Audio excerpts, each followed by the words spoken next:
Hello ladies and gentlemen, and welcome to a new episode of Eve Echoes. Today on the show we're going to review the November 11th update and expand a bit on the impact of these changes. Some are good, some are bad, but of course, opinions may vary. I'll try to be objective at best, but if anything does come up as sketchy, I won't hesitate to be blunt and speak my mind about it. Before we get into our subject for today, please remember to like and subscribe if you like what we're seeing here. And of course, if you really want to help this channel grow and support it, there's a YouTube channel membership. You can donate something as small as $2, link in the description. So let us proceed. The first thing worth taking into view is the improvements on the skill reset. As you already remember, I did a piece on that right here. I did not manage to find any info if some of the players' feedback was taken into consideration, but what I can speculate is that the feature they are apologizing for not being ready on time is in fact the skill point reset after balance changes. In case some items got affected in a patch, they stated in the AMA we covered that players will be receiving around 1 million skill points extracted from these skills associated and with the revamped modules as a refund to put it into something else of the desire of the player. Alas, this feature will not be ready on time, so we'll have to wait some more, but I am hoping to see some improvements on the standard skill point reset feature as well. A lot of modules have received buffs. You can see the changes here on the screen. Most notably, the medium torpedoes and missiles got a hefty damage buff, while the rapids got a kick in the nuts. Other notable nerfs sit on the medium strike cannons tracking lowered by 15%, and the small missiles flight time getting smaller by 20%. These are pretty much the changes that were introduced on the test server and are now making it live. Several of the Ewar frigates have been repurposed to fit the existing Ewar modules. That means ships with bonuses to Ewar modules that are not yet introduced in the game, such as ECM, will not be completely useless in combat, such as the Blackbird or the Griffin. While I'd argue this is a good move, I'd really like to criticize the lack of ECM or sensor jammers as how they are popularly known. We need ECM, as it is one of the most, if not most important type of electronic warfare. When I started reading about covert ops cruisers getting the Dcloak sensor recalibration penalty lower, that is the cooldown time you have to wait until being able to target someone, currently sitting at 50 seconds or so. I was initially happy, however scrolling down found me cursing all of a sudden. Yeah, the changes are for the Tech Level 9 variants.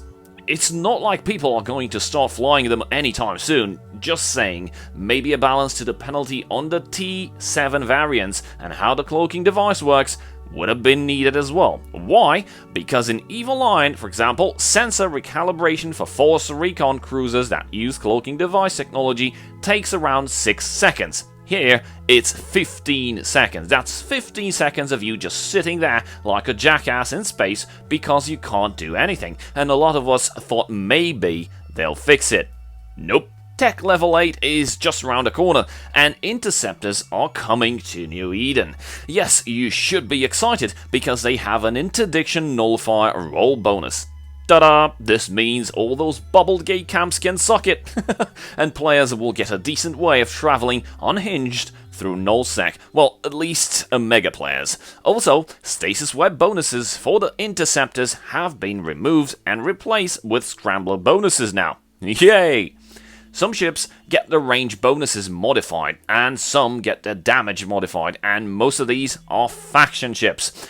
And the changes are mostly increases. Should we worry? I wasn't able to fly these yet, so I guess maybe they were underperforming. I guess we'll see after the patch what's happening with the balance for the faction ships. The biggest change, in my opinion, will be the NPC update and its associated areas. This was available on the test server for experimentation, and it was ultimately decided that the fully scoped upgrade would be too much, as many players complained that the step increase in difficulty was too big. While this sounds reasonable, I for one didn't find the difficulty to be that much. difficult. We've already covered these here, be sure to check those out. In short, they will roll out gradually, and difficulty will be increased over time. Probably means over the next few patches. Too long did not read. Post-update, we'll see NPCs using proper ships, proper modules, and fulfilling different roles, and the loot system receives an upgrade as well, allowing the developers to adjust the loot tables more easily. One of the NPC's associated systems that I mentioned earlier, for which I'm really happy about receiving an upgrade, is the encounter system. 3 different difficulty levels will turn into 5, allowing players to better pick their desired difficulty and rewards quota. All encounters and storyline missions receive an update in terms of ISK and loot rewards, with an increase in difficulty also present in the story missions, plus an additional wave spawn. More bounties. Yay for that. This also sees the introduction of blueprint supply boxes as rewards for industry/transport missions, alongside an increase in volume requirements for hauling encounters. This will really help players focusing on industry to benefit from the encounter system, not like it was in the case with the Crimson Harvest event, where a big chunk of the player base, industry, was pretty much left out of the game. Lastly, the contract system is getting some new good improvements, in my opinion. After the patch, we'll be able to issue corporation and alliance contracts, and the ability to issue contracts directly from the inventory item selection, just so we could avoid that very hard to use contract interface. That's it for today. Please leave a comment below if you find anything interesting or something that I missed that should be pointed out. And of course, I'm always open for a debate. Thank you guys for watching. A very big shout out to my channel supporters. See you guys next time.